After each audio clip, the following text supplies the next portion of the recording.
Hello बच्चों, कैसे हो आप सब। आज हम स्टार्ट करेंगे केमिस्ट्री में चैप्टर नंबर 3 इलेक्ट्रोकेमिस्ट्री। तो सबसे पहले अपन चैप्टर की हेडिंग से ही स्टार्ट करते हैं कि इलेक्ट्रोकेमिस्ट्री बेसिकली क्या है। तो इलेक्ट्रोकेमिस्ट्री अपने केमिस्ट्री की एक ब्रांच होती है, फिजिकल केमिस्ट्री उसकी भी एक सब ब्रांच है, और जिसमें बेसिकली अपन क्या स्टडी करते हैं कि किसी भी सब्सटेंस में किसी भी तरह का केमिकल चेंज जिससे या तो इलेक्ट्रिसिटी जनरेट हो या उस केमिकल चेंज को करवाने के लिए अपने इलेक्ट्रिसिटी पास की हो, ऐसे सारे प्रोसेस को अपन इस ब्रांच में क्या करते हैं, स्टडी करते हैं।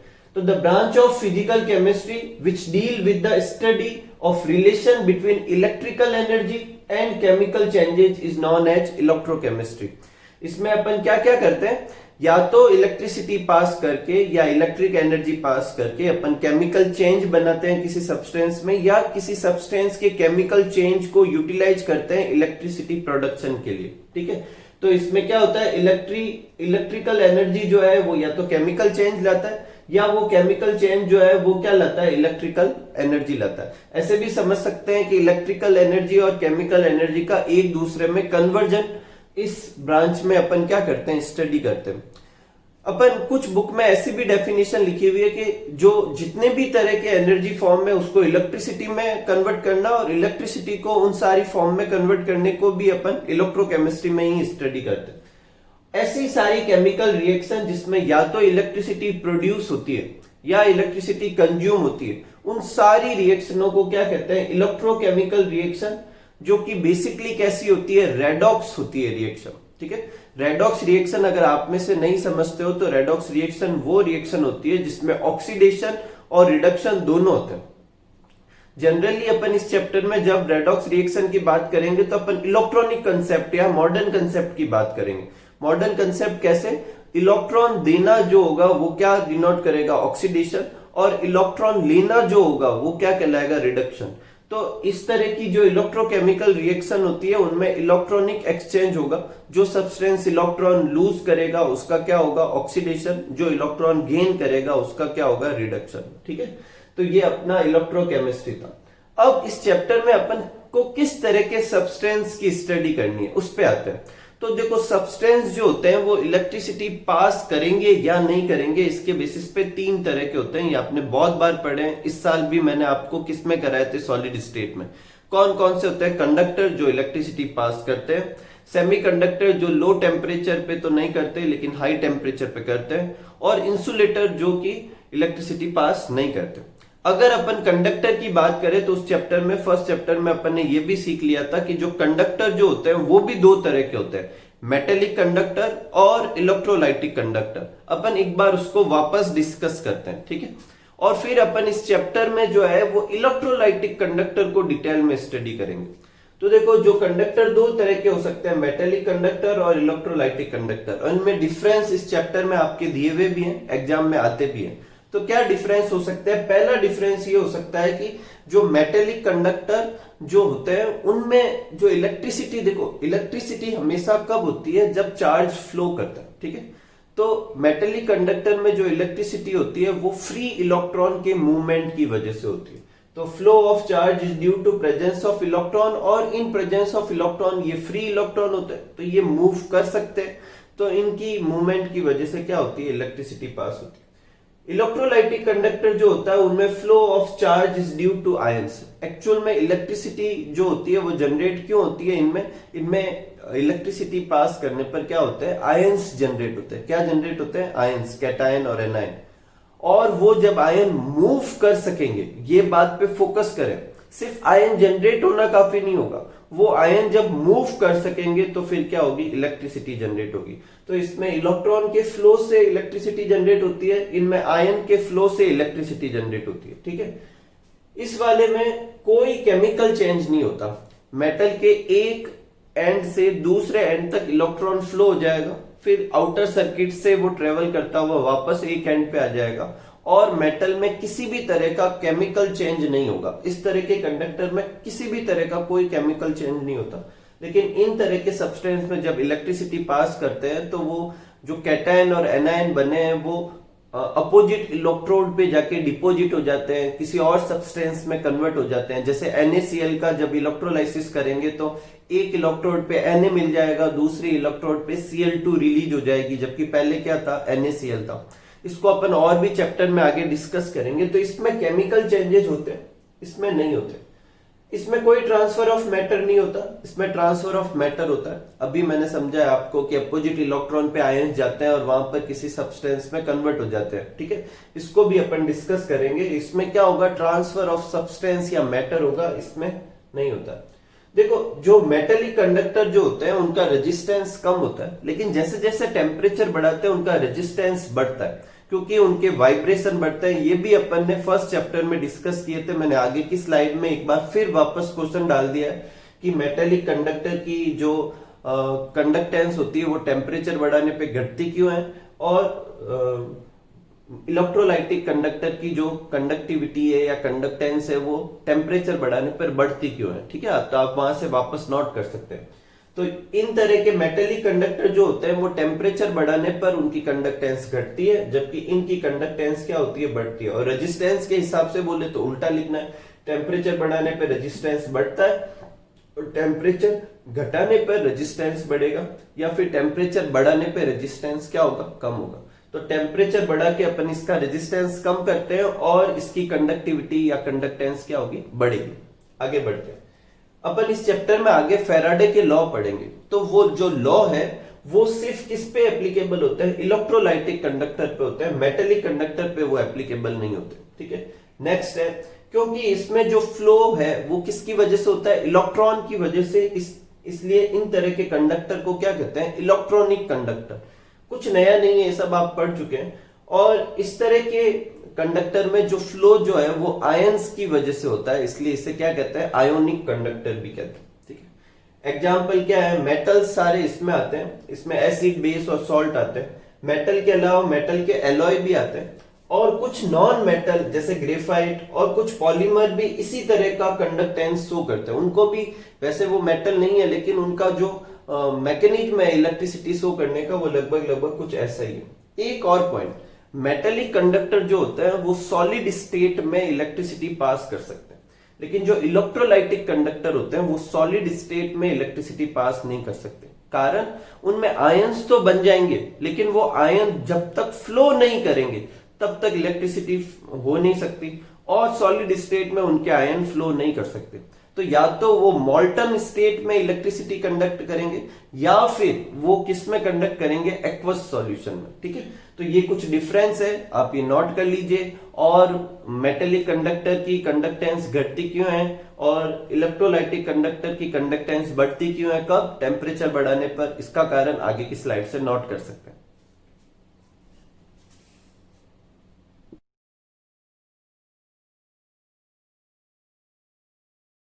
नेक्स्ट अपन आगे लेते हैं, इलेक्ट्रोलाइट और नॉन इलेक्ट्रोलाइट क्या होते हैं, और इलेक्ट्रोलाइट कितने टाइप के होते हैं। ये समझने से पहले अपन एक डेफिनेशन लेते हैं इलेक्ट्रोलाइसिस की। ये करने से पहले अपन देखते हैं कि इलेक्ट्रोलाइसिस जो वर्ड है इसकी क्या मीनिंग है। तो इलेक्ट्रो मतलब इलेक्ट्रिसिटी और लाइसिस मतलब स्प्लिटिंग होना।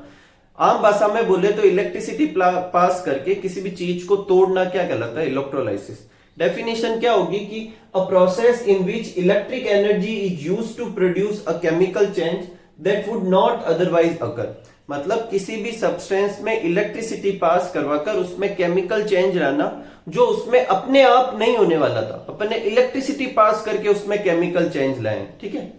अब सब्सटेंस जो है वो इलेक्ट्रोलाइसिस देंगे या नहीं देंगे, बोले तो वो आयन में डिसोसिएट होंगे या नहीं होंगे, इसके बेसिस पे दो तरह के होते हैं, इलेक्ट्रोलाइट और नॉन इलेक्ट्रोलाइट। इलेक्ट्रोलाइट होते हैं वही इलेक्ट्रोलाइटिक कंडक्टर होते हैं, ठीक है। ये सब्सटेंस जो होते हैं वो डिसोसिएट होते हैं और इलेक्ट्रिसिटी कंडक्ट कर सकते हैं। ये सब्सटेंस जो होते हैं वो डिसोसिएट नहीं होंगे और इलेक्ट्रिसिटी कंडक्ट नहीं कर सकते। एसिड, बेस और सॉल्ट इसमें आते हैं, जबकि जैसे यूरिया, शुगर ये वगैरह डिसोसिएट नहीं होते। अब the substance which allow the electric current, ये अपने बुक में डेफिनेशन है किसकी, इलेक्ट्रोलाइट और इलेक्ट्रोलाइटिक कंडक्टर की। The substance which allow the electric current to pass through them in their molten state और इन देयर एक्वस सॉल्यूशन। दो form में, या तो उन्हें पिघला दिया जाए या फिर उनका कोई सॉल्यूशन बना दिया जाए बाय अंडरगोइंग केमिकल चेंज। और कैसे होगा, केमिकल चेंज होगा, और केमिकल चेंज का मतलब आयन डिसोसिएट होंगे। By undergoing chemical change involve dissociation into ion is known as electrolytes और इलेक्ट्रोलाइटिक कंडक्टर। ठीक है, तो ऐसे सब्सटेंस जो इलेक्ट्रिसिटी पास करे, किस फॉर्म में, या तो मॉल्टन फॉर्म में या किसी सॉल्यूशन के फॉर्म में, और कैसे करें कि उनके अंदर कोई केमिकल चेंज हो जो कि आयन डिसोसिएशन को भी इन्वॉल्व करेंगे। ऐसे सब्सटेंस को अपन इलेक्ट्रोलाइट या इलेक्ट्रोलाइटिक कंडक्टर कह सकते हैं। ठीक है, इलेक्ट्रोलाइटिक, इलेक्ट्रिसिटी एंड लाइटिक बोले तो टूटना। ठीक है, all electrolyte do not ionise to the same extent in a solution. मतलब जैसे मान लो 100 मॉलिक्यूल लूं मैं किसी पर्टिकुलर इलेक्ट्रोलाइट के, तो अलग अलग इलेक्ट्रोलाइट जो होते हैं वो उनकी स्प्लिटिंग के नंबर भी अलग अलग होंगे। कुछ के सिर्फ 4 या 5 मॉलिक्यूल ही आयन में डिसोसिएट होंगे, कुछ के 10, किसके 20, किसी के अराउंड 100 भी हो जाएंगे। तो इस बेसिस पे कि कितना एक्सटेंट उनका आयन में डिसोसिएट हो रहा है, जितना ज्यादा डिसोसिएट होगा वो उतने ही अच्छे से इलेक्ट्रिसिटी को क्या कर सकते हैं, पास कर सकते हैं। तो इस बेसिस पे जो इलेक्ट्रोलाइट्स होते हैं वो दो तरह के होते हैं, स्ट्रॉन्ग इलेक्ट्रोलाइट और वीक इलेक्ट्रोलाइट। नाम से क्लियर है, इलेक्ट्रोलाइट विच almost completely dissociate into ion वो क्या कहलाएंगे, स्ट्रॉन्ग इलेक्ट्रोलाइट कहलाएंगे। और electrolyte which do not completely ionised वो क्या कहलाएंगे, वीक इलेक्ट्रोलाइट। इसके एग्जाम्पल कौन से होंगे, स्ट्रॉन्ग एसिड जैसे HCl, H2SO4, HNO3, strong base जैसे NaOH, KOH, ये सब इसमें आएंगे। और सारे के सारे सॉल्ट जो होते हैं वो हमेशा क्या होते हैं, स्ट्रॉन्ग इलेक्ट्रोलाइट्स होते हैं। वीक इलेक्ट्रोलाइट्स में कौन कौन से आएंगे, वीक एसिड जैसे acetic acid, H2CO3, H2BO3, weak base AlOH whole thrice, aluminium hydroxide, ammonium hydroxide, ये सब किस में आएंगे, वीक इलेक्ट्रोलाइट्स में आएंगे। तो वीक एसिड और वीक बेस जो होते हैं वीक इलेक्ट्रोलाइट होते हैं। स्ट्रॉन्ग एसिड, स्ट्रॉन्ग बेस और सॉल्ट जो होते हैं वो स्ट्रॉन्ग इलेक्ट्रोलाइट्स होते हैं। ठीक है, strong electrolyte almost completely ionised होते हैं और वीक इलेक्ट्रोलाइट जो होते हैं वो कंप्लीटली आयोनाइज्ड नहीं होते। डिग्री ऑफ डिसोसिएशन से भी इनको शो कर सकते हैं। तो डिग्री ऑफ डिसोसिएशन बोले तो कितना डिसोसिएशन हुआ, ये कैसे मेजर करेंगे, टोटल नंबर ऑफ मॉलिक्यूल कितने इलेक्ट्रोलाइट्स के और उसमें से कितने मॉलिक्यूल डिसोसिएट हुए वो ऊपर रख देंगे, जितने मॉलिक्यूल डिसोसिएट हुए, और जो टोटल नंबर ऑफ मॉलिक्यूल है उनको नीचे रख देंगे और इंटू 100 कर देंगे। और इसकी जो वैल्यू आएगी वो क्या होगी, डिग्री ऑफ डिसोसिएशन। अगर 100 से मल्टीप्लाई नहीं कराएंगे तो वैल्यू जो होगी वो ऐसे 1 से कम और मतलब फ्रैक्शन के फॉर्म में आएगी। 100 से मल्टीप्लाई कराएंगे तो 10%, 20%, 30% ऐसे आ जाएगी। ठीक है, अब जो ये डिग्री ऑफ डिसोसिएशन जो होता है वो वीक इलेक्ट्रोलाइट्स के लिए बहुत कम होता है। 3 से कम, 10 से कम, मतलब 10 से कम मान सकते हैं अपन। 10 से अगर इसकी वैल्यू कम होगी तो अपन उसको वीक इलेक्ट्रोलाइट्स मानेंगे, जबकि स्ट्रॉन्ग इलेक्ट्रोलाइट की वैल्यू ऑलमोस्ट 100 तक भी हो सकती है। ठीक है, नेक्स्ट अपन जो टॉपिक करने वाले हैं वो है फैक्टर अफेक्टिंग इलेक्ट्रोलाइटिक कंडक्टिविटी और इलेक्ट्रोलाइटिक कंडक्टेंस। उससे पहले अपन ने एक और कंडक्टर भी पढ़ा था, मेटेलिक कंडक्टर। तो उसमें कौन कौन से फैक्टर है तो कुछ खास है नहीं और उनका कुछ डिस्क्रिप्शन भी है नहीं। 4 पॉइंट दे रखे हैं बुक में, तो आप नोट कर लेना कि नंबर ऑफ वैलेंस इलेक्ट्रॉन से कंडक्टिविटी अफेक्ट होती है, कि उस पर्टिकुलर मेटल में नंबर ऑफ वैलेंस इलेक्ट्रॉन कितने हैं, उसका नेचर क्या है, उसका स्ट्रक्चर क्या है, डेंसिटी कितनी है, और टेम्परेचर से भी अफेक्ट होता है, अपन देख चुके हैं। तो ये आप नोट कर लेना। फिर अपन नेक्स्ट टॉपिक क्या करते हैं कि factor affecting electrolytic conductivity. Next अपना टॉपिक है फैक्टर अफेक्टिंग इलेक्ट्रोलाइटिक कंडक्टेंस। अब ये जो फैक्टर समझने से पहले आपको कुछ चीज समझनी चाहिए ताकि आप पता कर सके कि कंडक्टेंस किससे अफेक्ट होगी।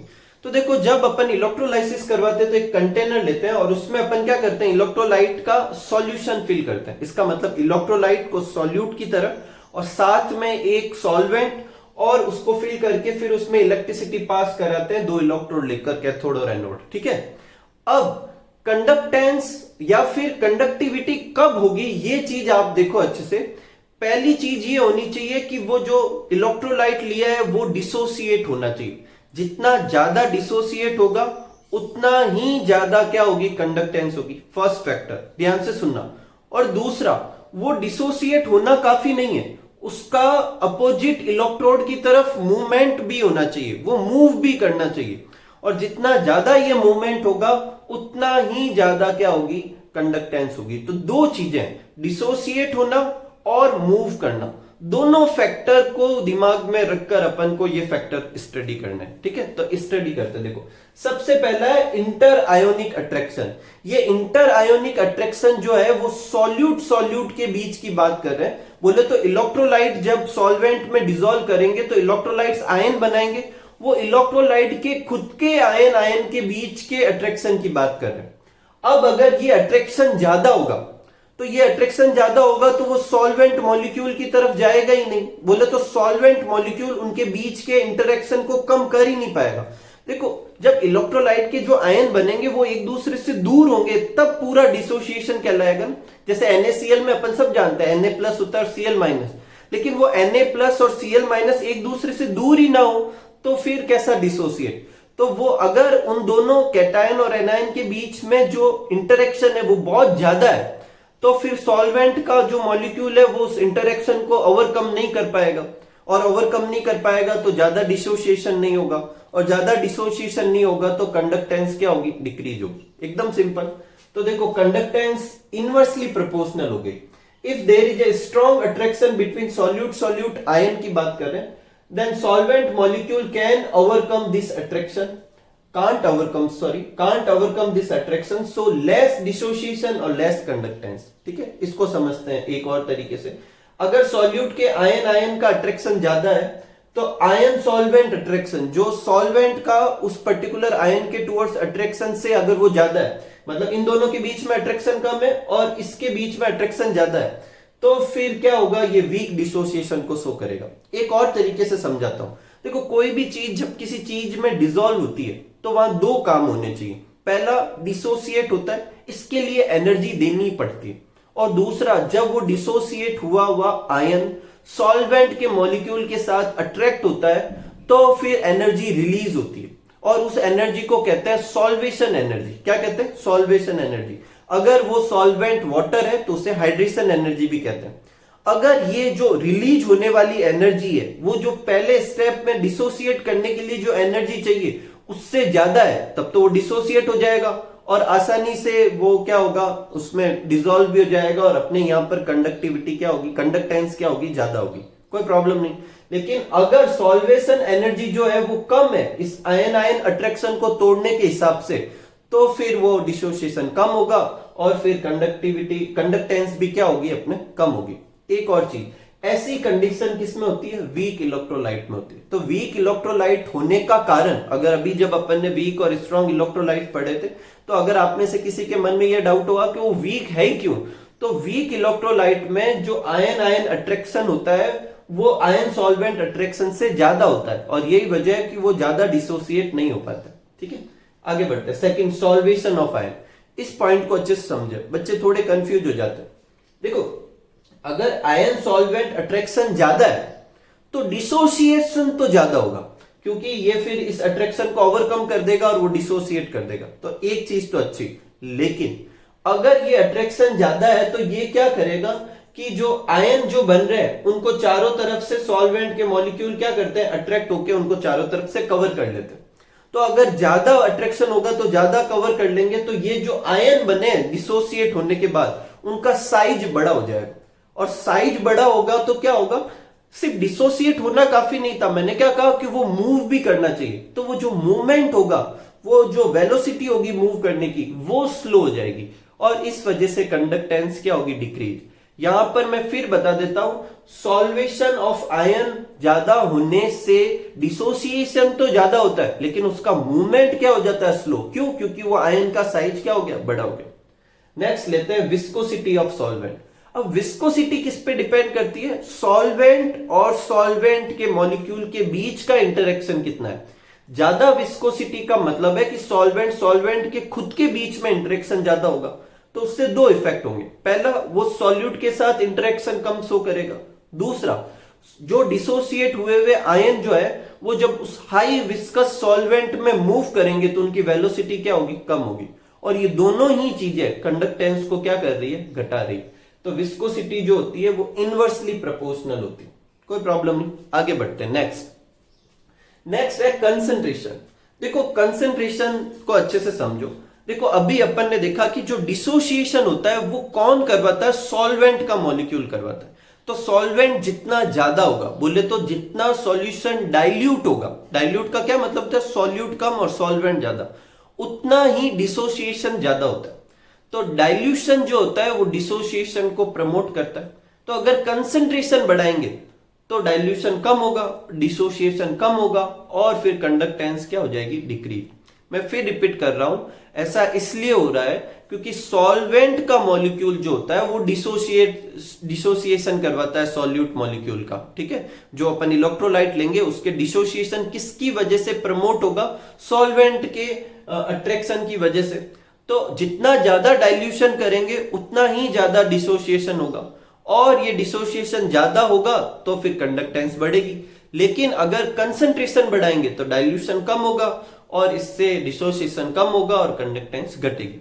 नेक्स्ट है टेम्परेचर, पहले भी डिस्कस कर चुके हैं।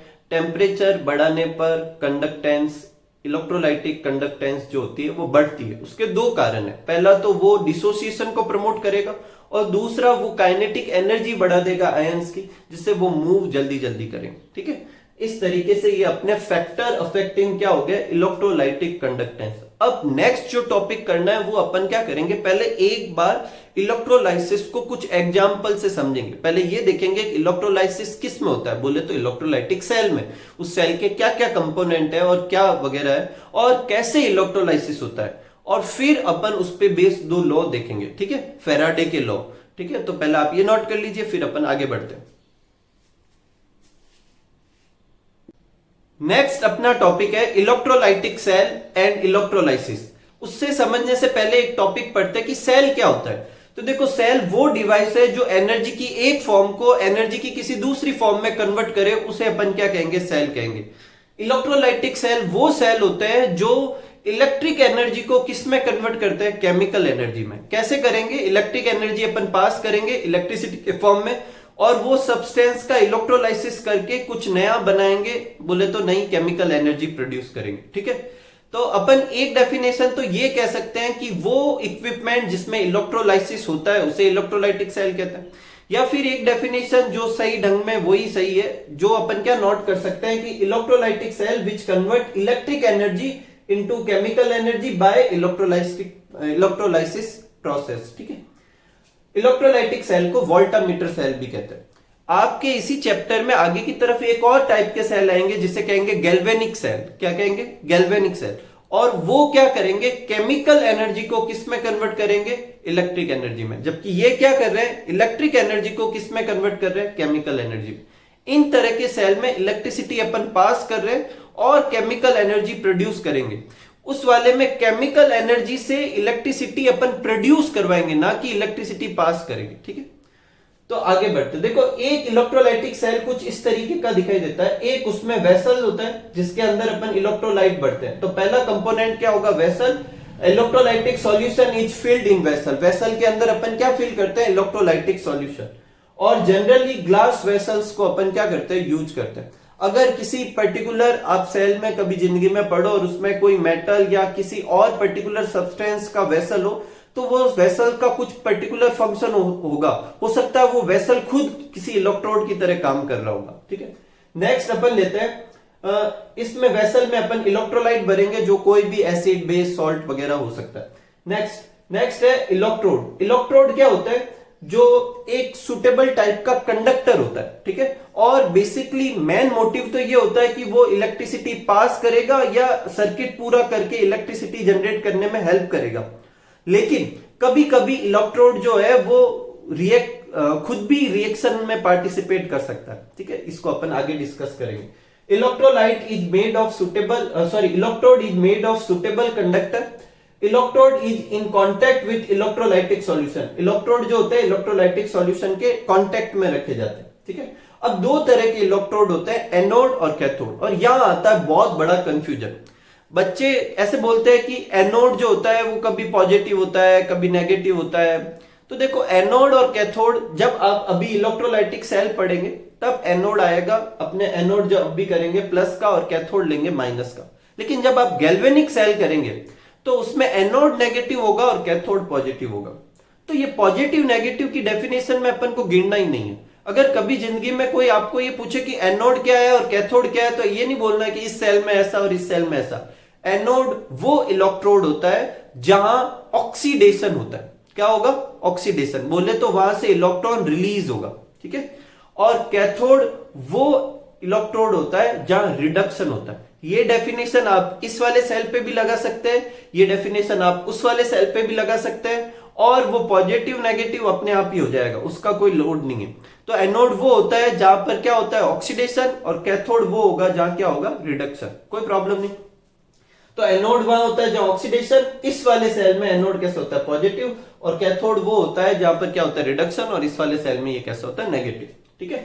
इसको एनोड को अपन बैटरी के पॉजिटिव टर्मिनल से ऐड करते हैं इसलिए प्लस का, ये नेगेटिव से ऐड है इसलिए माइनस का। अब इलेक्ट्रोड जो होते हैं वो एक्टिव और पैसिव हो सकते हैं, ये अभी जो मैंने समझा है उसी बेसिस पे।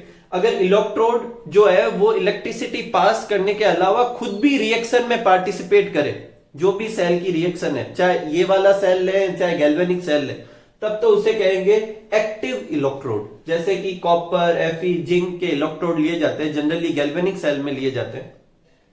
और पैसिव इलेक्ट्रोड वो होते हैं जो कि मतलब रिएक्शन में पार्टिसिपेट नहीं करते, सिर्फ उनका फंक्शन होता है इलेक्ट्रिसिटी जनरेट करने का। उसे अपन क्या कहते हैं? Passive electrode. Generally passive electrode इस तरह के सेल में यूज किए जाते हैं, इलेक्ट्रोलाइटिक सेल में, लेकिन कुछ तरह के गैल्वेनिक सेल में भी पैसिव इलेक्ट्रोड यूज करता है, प्लेटिनम के फॉर्म में, अपन आगे चैप्टर में करेंगे। ग्रेफाइट भी एक ऐसा पैसिव इलेक्ट्रोड का एग्जांपल, ठीक है। नेक्स्ट है इलेक्ट्रोलाइट, वो मैं पहले ही बता चुका हूं, कोई भी एसिड, बेस और सॉल्ट यूज कर सकते हैं। नेक्स्ट एक अपन HCl के इलेक्ट्रोलाइसिस से समझते हैं कि कैसे इलेक्ट्रोलाइसिस होता है, ठीक है। तो देखो करते हैं अपन। HCl जो होता है उसका एक्वस सॉल्यूशन लेंगे, और जब करंट पास करेंगे तो H प्लस और Cl माइनस में स्प्लिट होगा, मूव नहीं किया, स्प्लिट होगा, ठीक है। और ये जो स्प्लिट होना है ये हो सकता है कि अपन एक्वस सॉल्यूशन बनाते ही हो जाए, लेकिन जो पर्टिकुलर इफेक्ट होगा वो तब होगा जब इलेक्ट्रिसिटी पास करेंगे। अब इलेक्ट्रिसिटी पास करेंगे तो एक जो कैथोड जो होगा वो नेगेटिव टर्मिनल का, और एनोड जो है वो पॉजिटिव टर्मिनल का। उस वजह से ये जो आयन जो है वो मूव करना शुरू करेंगे। ये पॉजिटिव होने की वजह से नेगेटिव इलेक्ट्रोड की तरफ मूव करेगा, ये नेगेटिव होने की वजह से पॉजिटिव इलेक्ट्रोड की तरफ मूव करेगा। ये नेगेटिव इलेक्ट्रोड पे जाएगा और वहां से एक इलेक्ट्रॉन एक्सेप्ट करेगा। क्यों? क्योंकि H प्लस है, इलेक्ट्रॉन की डेफिशिएंसी, एक इलेक्ट्रॉन एक्सेप्ट करेगा और H बनाएगा। H प्लस और एक इलेक्ट्रॉन एक्सेप्ट करते ही क्या हो जाएगा? H बन जाएगा।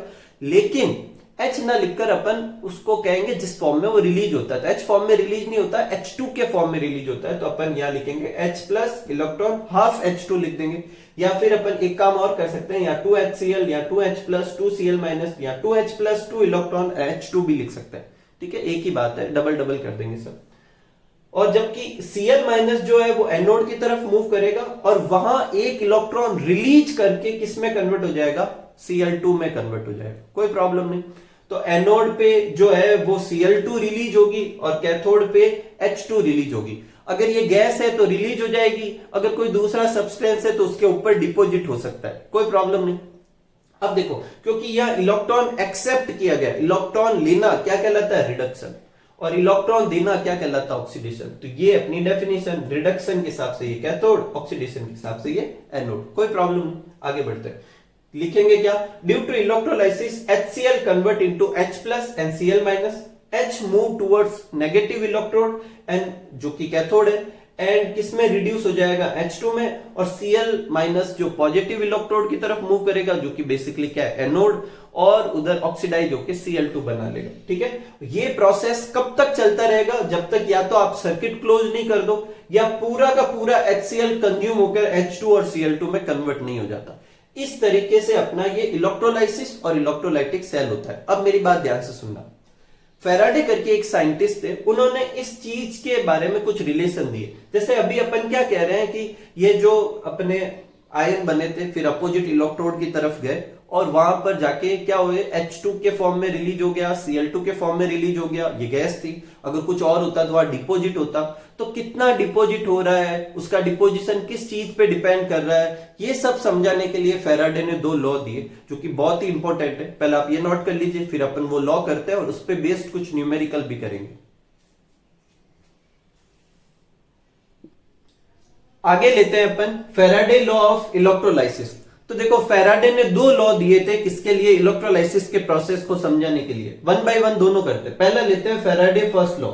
फैराडे का फर्स्ट लॉ क्या है कि जब इलेक्ट्रोलाइसिस के प्रोसेस में इलेक्ट्रोड पे अपन देखते हैं कि सब्सटेंस या तो डिपोजिट होते हैं या गैसेस होते हैं, तो वहां से रिलीज हो जाते हैं, तो उसकी अमाउंट कितनी है ये किस चीज पे डिपेंड करेगी। तो फैराडे ने बोला कि अमाउंट ऑफ सब्सटेंस डिपोजिटेड और लिबरेटेड, बोले तो रिलीज होना, at any electrode is directly proportional to the quantity of electricity passed through electrolytic solution। कि कितनी क्वांटिटी ऑफ इलेक्ट्रिसिटी पास की है उस पे डिपेंड करेगी। अब क्वांटिटी ऑफ इलेक्ट्रिसिटी से मतलब कितनी करंट कितने टाइम के लिए पास की, आई और टी दोनों कितनी देर के लिए, मतलब करंट कितनी देर के लिए और टाइम कितनी देर के लिए, इस बात पे डिपेंड करेगा कि कितना सब्सटेंस डिपोजिट होगा या रिलीज होगा। तो m जो है वो प्रोपोर्शनल है q चार्ज के, और चार्ज कैसे निकाल सकते हैं, देखो I इक्वल टू होता है q बाई टी, तो q इक्वल टू क्या होगा I इंटू टी, तो q की जगह I t लिख देंगे। ये ज्यादा अच्छा एक्सप्रेशन है कि ये बता रहा है कि अमाउंट ऑफ सब्सटेंस जो है वो डिपेंड करता है कि कितनी करंट पास कर रहे हैं और कितनी देर के लिए पास कर रहे हैं। इसको ऐसे भी समझ सकते हैं कि अमाउंट ऑफ सब्सटेंस डिपेंड करता है कि कितना चार्ज पास किया है, ठीक है। प्रोपोर्शनल का साइन हटाते तो एक कांस्टेंट आता है जिसको कहते हैं W, और ये W क्या है, इलेक्ट्रोकेमिकल इक्विवेलेंट। एक चीज मैं यहाँ क्लियर कर देता हूं, एनसीईआरटी बुक में यहाँ W ना लेकर यहाँ पर Z लिया हुआ है, ठीक है, सिंबल, ठीक है, तो वहां सिंबल थोड़ा कंफ्यूजिंग हो जाता है। नेक्स्ट अपन लेते हैं, अगर मैं W निकालना चाहूं कि W क्या है, तो W का फॉर्मूला क्या हो जाएगा, m अपॉन आई टी, इन दोनों को इधर भेज देंगे। जब भी कांस्टेंट आए तो कांस्टेंट की अक्सर डेफिनेशन ऐसे ही निकाली जाती है कि उसमें एक पर्टिकुलर कंडीशन पे चीजें कैलकुलेट करते हैं। ये अपन ने केमिकल काइनेटिक्स में भी किया था, फिजिक्स में बहुत बार और करोगे। तो देखो क्या करना है, आई की जगह क्या लेना है 1 एम्पियर, और टाइम की जगह क्या लेना है 1 सेकेंड, तो ये दोनों 1 1 हो जाएंगे, तो W और M बराबर हो जाएंगे। तो वो अमाउंट ऑफ सब्सटेंस जो इलेक्ट्रोड पे डिपोजिट होता है कब, जब अपन 1 एम्पियर की करंट 1 सेकंड के लिए फ्लो करवाएं, तो वो क्या कहलाएगा, इलेक्ट्रोकेमिकल इक्विवेलेंट। तो if 1 ampere of a current is pass through a electrolytic solution, कितने एम्पियर की करंट, 1 एम्पियर की, फॉर 1 सेकेंड, देन डिपोजिटेड और evolved amount of a substance is known as electrochemical equivalent of that substance. उस particular substance का वो क्या होगा, electrochemical equivalent होगा। कोई प्रॉब्लम नहीं। M की अगर यूनिट निकालना चाहे, W की सॉरी, तो W की यूनिट कैसे निकाल सकते हैं, ये फॉर्मूला, इस फॉर्मूला में M जो है उसको अपन को ग्राम में लेना है, ये याद रखना है। अक्सर क्या है SI यूनिट क्या होती है, किलोग्राम, लेकिन यहाँ पर ग्राम लेना, ठीक है। तो M ग्राम में लेंगे, I जो है वो करंट है एम्पियर, और T टाइम सेकंड, तो क्या हो जाएगा, ग्राम अपॉन एम्पियर इंटू सेकंड लिख सकते हैं, या gram into ampere inverse second inverse भी कर सकते हैं, कोई प्रॉब्लम नहीं। सेकंड, W इक्वल टू क्या है, M अपॉन क्यू, जहां M क्या है मास और Q क्या है चार्ज, ठीक है। तो एक यूनिट और क्या हो सकती है, ग्राम इंटू कुलाम इनवर्स, क्या हो सकता है, ग्राम इंटू कुलाम इनवर्स, या ग्राम अपॉन कुलाम भी कह सकते हैं, कोई प्रॉब्लम नहीं। आगे बढ़ते देखो, सेकंड लॉ देखते हैं, फैराडे का सेकंड लॉ क्या है। तो सेकंड लॉ में फैराडे ने बोला, इफ 2 और more electrolytic cells are connected in series, जैसे ये 2 सेल कनेक्ट किए गए हैं सीरीज में, 2 से ज्यादा भी कर सकते हैं, आपकी बुक में 3 दे रखे हैं, कितने भी करो, समझना है। तो 2 और मोर इलेक्ट्रोलाइटिक सेल अगर सीरीज में कनेक्ट करे और उन सब सेल में करंट इक्वल अमाउंट की पास करे और इक्वल टाइम के लिए पास करें, तो फिर जो अमाउंट ऑफ सब्सटेंस डिपोजिट होता है वो किस बात पे डिपेंड करेगा, वो इसने समझाया। इसमें तो अपन ने ये समझा कि जो अमाउंट ऑफ सब्सटेंस है वो करंट और टाइम पे डिपेंड करता है। तो अगर करंट और टाइम दोनों ही सेम रखा जाए और अलग अलग सेल लिए जाए, तो वो जो अमाउंट ऑफ सब्सटेंस डिपोजिट होगी वो किस बात पे डिपेंड करेगी। तो जो अमाउंट ऑफ सब्सटेंस डिपोजिट होगा उनका रेशियो जो होगा उनके इक्विवेलेंट मास के रेशियो के बराबर होगा। किसके बराबर होगा, इक्विवेलेंट मास के रेशियो के बराबर होगा, कोई प्रॉब्लम नहीं। तो M जैसे ये मान लो ये CuSO4 ले रखा है इलेक्ट्रोलाइट, या ZnSO4 ले रखा है, सपोज करो इसे मैं A से डिनोट करता हूं, इसको B से, तो यहां पर कितनी अमाउंट डिपोजिट होगी Ma, और यहां पर कितनी अमाउंट डिपोजिट होगी Mb, वो किस पे डिपेंड करेगा, equivalent mass of A upon equivalent mass of B पे डिपेंड करेगा, ठीक है। इसको अपन ऐसे भी समझ सकते हैं, जब दो चीज का रेशियो बराबर हो, ठीक है, तो अपन ऐसे भी समझ सकते हैं कि M प्रोपोर्शनल क्या है, E। अगर ये MA अपॉन MB और या EB अपॉन EA होता, उल्टा होता, तो अपन इनवर्सली प्रोपोर्शनल कर देते। सेम सेम आ रहा है इसलिए डायरेक्टली प्रोपोर्शनल कर दिया, कोई प्रॉब्लम नहीं। अब देखो आगे ध्यान से सुनना, इन दोनों को रिलेट करके एक कुछ और डिराइव करते हैं। देखो MA upon MB equal to EA upon EB है। M इक्वल टू क्या लिख सकता हूं, WIT लिख सकता हूं। तो यहाँ MA की जगह लिख दिया WAIT। I के और T के नीचे A क्यों नहीं लगाया, क्योंकि अपन ने वहां पे दे रखा है कि equal current equal time period के लिए। MB की जगह पे भी लिख दिया WBIT, IT से IT कट गया तो WA अपॉन WB प्रपोज इक्वल आ गया EA upon EB। Again same same सामने, तो अपन ऐसे लिख सकते हैं W प्रोपोर्शनल E, कोई प्रॉब्लम नहीं। यहां से अपन एक बार ध्यान से देखें तो अगर WIT इक्वल टू E मानू तो ये IT को इधर नीचे भेज दो, I इंटू T बोले तो चार्ज, तो मैंने यहाँ पर नीचे अगर यहाँ इक्वल ना प्रोपोर्शनल ना लगा के इक्वल लगाऊं तो यहाँ नीचे क्या लिखूंगा, चार्ज। तो W इक्वल टू क्या हो गया E अपॉन Q और E इक्वल टू क्या हो गया WQ। लेकिन ये जो चार्ज जो होता है ये फिक्स होता है। अगर यहां से मैं Q का फॉर्मूला निकालूं तो Q इक्वल टू क्या आएगा, E अपॉन W। अब किसी भी एक चीज के लिए E और W की वैल्यू पुट करें, बोले तो इक्विवेलेंट वेट उस चीज का और उस चीज का इलेक्ट्रोकेमिकल इक्विवेलेंट दोनों पुट करें, तो जो रेशियो आएगा वो हमेशा एक फिक्स वैल्यू के बराबर आएगा, 96500 के लगभग इसके बराबर आएगा। और ये जो होता है वो 1 फेराडे के बराबर होता है। किसके बराबर होता है, 1 फेराडे। आप में से नहीं मालूम तो 1 फेराडे क्या होता है, 1 मोल इलेक्ट्रॉन का जो चार्ज होता है वो क्या होता है, 1 फेराडे, जिसकी वैल्यू रफली 96500 कूलम के बराबर आती है। अब मेरी बात ध्यान सुनना, जैसे कि इस वाले एक्सपेरिमेंट में मैं एक बार कॉपर का इक्विवेलेंट वेट और कॉपर के लिए जो इलेक्ट्रोकेमिकल इक्विवेलेंट आएगा वो नीचे पुट करूं, या फिर जिंक का इक्विवेलेंट वेट या जिंक के लिए जो इलेक्ट्रोकेमिकल इक्विवेलेंट आएगा उसका रेशियो निकालूं, दोनों ही केस में जो आंसर आएगा वो फिक्स आएगा। कितना आएगा, 96500 कूलम के आसपास की वैल्यू आएगी, थोड़ी बहुत ऊपर नीचे हो सकती है। तो इसका मतलब W equal to E upon Q ना लिखकर W upon E upon F लिख सकते हैं। जब F क्या है, बेसिकली एक तरह का चार्ज ही है और कितने 1 मोल इलेक्ट्रॉन का चार्ज है, जिसे अपन क्या कह सकते हैं, 1 फेराडे चार्ज भी अपन कह सकते हैं, कोई प्रॉब्लम नहीं है। अब 1 फेराडे जो चार्ज है उसको 2 तरीके से एक्सप्लेन कर सकते हैं। ऐसे भी कह सकते हैं कि 1 फेराडे क्या है, चार्ज ऑफ 1 मोल इलेक्ट्रॉन है, ठीक है। या फिर ऐसे भी कह सकते हैं, दोनों डेफिनेशन याद रखना, for deposition of 1 gram equivalent of a substance, जितना चार्ज रिक्वायर्ड होगा। जैसे इस एक्सपेरिमेंट में मैं यहाँ कॉपर का जो है वो 1 ग्राम इक्विवेलेंट डिपॉजिट करवाने के लिए जितना चार्ज पास करना पड़ेगा वो चार्ज भी क्या कहलाएगा, 1 फेराडे कहलाएगा, कोई प्रॉब्लम नहीं। एक चीज और, जो ये फर्स्ट इक्वेशन है इसको अपन इस रिलेशन से मॉडिफाई करके भी लिख सकते हैं। देखो फर्स्ट इक्वेशन क्या थी, M इक्वल टू WIT था और W की जगह मैं क्या लिख सकता हूं, E अपॉन F, तो क्या आ जाएगा EIT अपॉन F। ये नया एक रिलेशन भी फर्स्ट का मॉडिफाइड अपन फर्स्ट लॉ एक्सप्रेशन कह सकते हैं, ठीक है। इस तरीके से ये फेराडे का फर्स्ट लॉ और सेकंड लॉ पूरे होते हैं। अब अपन कुछ न्यूमेरिकल देख लेते हैं इस पे, फिर आज का ये टॉपिक अपन कंप्लीट करते हैं। तो न्यूमेरिकल करते हैं अपन। सबसे पहले लेते हैं calculate the number of coulomb required to deposit 54 gram of aluminium, और एक रिएक्शन दे रखी है। तो देखो इस रिएक्शन से साफ पता चल रहा है कि एल्यूमिनियम के डिपोजिशन के लिए कितने इलेक्ट्रॉन के बराबर चार्ज चाहिए, 3 इलेक्ट्रॉन के बराबर चाहिए। तो एक एल्यूमिनियम के लिए कितना चार्ज चाहिए, 3 इलेक्ट्रॉन के बराबर चार्ज चाहिए, ठीक है। अगर मैं एक एल्यूमिनियम की जगह 1 मोल लूं तो यहां 3 इलेक्ट्रॉन की जगह 3 मोल इलेक्ट्रॉन का चार्ज चाहिए। 1 मोल इलेक्ट्रॉन का चार्ज 1 फेराडे के बराबर होता है, तो 3 मोल इलेक्ट्रॉन का चार्ज 3 फेराडे के बराबर, कोई प्रॉब्लम नहीं। आगे देखते हैं अपन।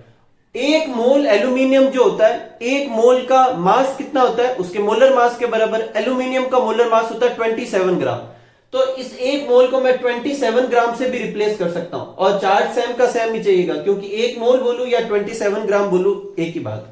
तो 27 ग्राम ऑफ एल्यूमिनियम के लिए कितना चाहिए, 3F चार्ज चाहिए, ठीक है।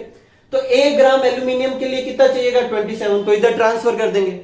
और क्वेश्चन में क्या कह रहा है कि 54 ग्राम के लिए निकालो, तो 54 ग्राम के लिए कैसे निकालेंगे, 1 मोल का जो है उससे 54 से मल्टीप्लाई करा देंगे। 27 से कट हो जाएगा, 2 टाइम 2 इंटू 3F कितना हो जाएगा, 6F। F की जगह 96500 कूलम पुट करें, ये आंसर आ जाएगा, कोई प्रॉब्लम नहीं, एकदम सिंपल। सेकंड क्वेश्चन लेते हैं अपन। सेकंड क्वेश्चन जो है वो फैराडे के फर्स्ट लॉ पे बेस्ड है और क्या दे रखा है कि एक सर्टेन ये इतनी अमाउंट दे रखी है कॉपर की डिपॉजिट हो रही है इलेक्ट्रोड पे और इसके लिए 0.2 एम्पियर करंट पास की गई और 50 मिनट के लिए पास की गई। अब ये बताओ कि इलेक्ट्रोकेमिकल इक्विवेलेंट कितना होगा कॉपर का। तो एकदम सिंपल सा है, अपन जानते हैं M इक्वल टू क्या होता है WIT, तो अपन को W निकालना तो क्या हो जाएगा M/IT। सबकी वैल्यू दे रखी है, बस पुट करनी है। M कितना है 0.1978 ग्राम, ग्राम में ही होना चाहिए, दिया हुआ भी है। I कितना है 0.2 एम्पियर और 0.2 एम्पियर दे भी रखा है और एम्पियर में ही है। टाइम जो है वो 50 मिनट होना किसमें चाहिए सेकंड में, तो 50 इंटू 60 कर दिया, सॉल्व कर देंगे, ये आंसर आ जाएगा। यूनिट ग्राम अपॉन कूलम भी लगा सकते हैं, ग्राम अपॉन एम्पियर इंटू सेकंड भी लिख सकते हैं, कोई प्रॉब्लम नहीं। नेक्स्ट क्वेश्चन लेते हैं, क्वेश्चन नंबर 3, ये फैराडे के सेकंड लॉ पे बेस्ड है।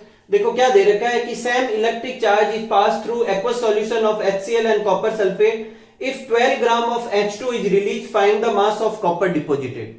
तो फैराडे का सेकंड लॉ कहता है कि अगर दो अलग अलग चीजें ले रखी है तो मास ऑफ जो फर्स्ट सब्सटेंस का डिपोजिशन है और मास ऑफ सेकंड सब्सटेंस का डिपोजिशन है वो उनका किस रेशियो में आएगा, उनके उनके chemical equivalent, gram chemical equivalent के रेशियो में होगा। तो mass of copper upon mass of hydrogen equal to gram equivalent of copper upon gram equivalent of hydrogen. अब देखो मास ऑफ हाइड्रोजन तो दे रखा है क्वेश्चन में 12 ग्राम, ये अपन को निकालना है तो इसको इधर ट्रांसफर कर देंगे। अब 3 वैल्यू चाहिए, एक की तो क्वेश्चन में दे रखी है, 2 की अपन को इनडायरेक्टली पता होनी चाहिए। देखो ग्राम इक्विवेलेंट कैसे निकालते हैं, किसी भी चीज का मोलर मास और उसकी वैलेंसी फैक्टर से डिवाइड कर देते हैं। तो कॉपर के लिए कॉपर का मोलर मास 63.54 अपॉन कॉपर का वैलेंसी फैक्टर। अब कॉपर का तो Cu प्लस भी होता है और Cu+2 भी होता है, लेकिन CuSO4 में कॉपर क्या होगा +2, तो यहां पर 2 से डिवाइड कर देंगे तो आंसर कितना आ जाएगा 31.77। और हाइड्रोजन का इक्विवेलेंट वेट कैसे निकालेंगे अपन, हाइड्रोजन का मास कितना होता है 1 और HCl के अंदर हाइड्रोजन की वैलेंसी 1, वैसे हाइड्रोजन की 1 ही होती है, तो 1 से डिवाइड कर देंगे तो कितना आ जाएगा 1, ठीक है। तो 1 अपन हाइड्रोजन का इक्विवेलेंट वेट आ गया, कोई प्रॉब्लम नहीं। अपन ने दोनों की वैल्यू पुट कर देते हैं, इधर ये वाली वैल्यू हाइड्रोजन की जगह हाइड्रोजन की, 12 की जगह 12, तो 381 ग्राम आ जाएगा, इतना डिपोजिट होगा। एक लास्ट फैराडे के लॉ की कुछ एप्लीकेशन भी है क्या, तो बुक में 2 एप्लीकेशन दे रखी है कि फैराडे जो है, फैराडे का लॉ इलेक्ट्रोप्लेटिंग में यूज करते हैं और इलेक्ट्रोलाइसिस का नेचर या डिफरेंट इलेक्ट्रोलाइट्स के नेचर का समझने के लिए भी कर सकते हैं। बाकी तो कुछ नहीं, ये एक नया टर्म होगा आपके लिए इलेक्ट्रोप्लेटिंग, तो मैं बता देता हूं। देखो इलेक्ट्रोप्लेटिंग बेसिकली क्या होती है, किसी एक पर्टिकुलर सब्सटेंस पे किसी मेटल की कोटिंग करना, क्या कहलाता है इलेक्ट्रोप्लेटिंग। तो एकदम सिंपल सा है, जिस सब्सटेंस पे करनी है उसका इलेक्ट्रोड ले लेंगे और जिस मेटल की कोटिंग करनी है उसका कोई सॉल्ट लेकर अपन इलेक्ट्रोलाइसिस करवा देंगे, तो वो मेटल जो है उस पर्टिकुलर इलेक्ट्रोड पे जाके धीरे धीरे डिपॉजिट होने लगेगा और उसके ऊपर एक लेयर बन जाएगी, इलेक्ट्रोप्लेटिंग हो जाएगी, ठीक है। और भी तरीके हो सकते हैं। तो इस तरीके से अपन आज के इस वीडियो के पार्ट को क्या करते हैं, एंड करते हैं। उम्मीद करता हूं कि आपको आज का टॉपिक बहुत अच्छे से समझ में आया होगा। तो खूब सारा हार्डवर्क कीजिए, खूब खुश रहिए, खूब मस्त रहिए। Thank you for watching.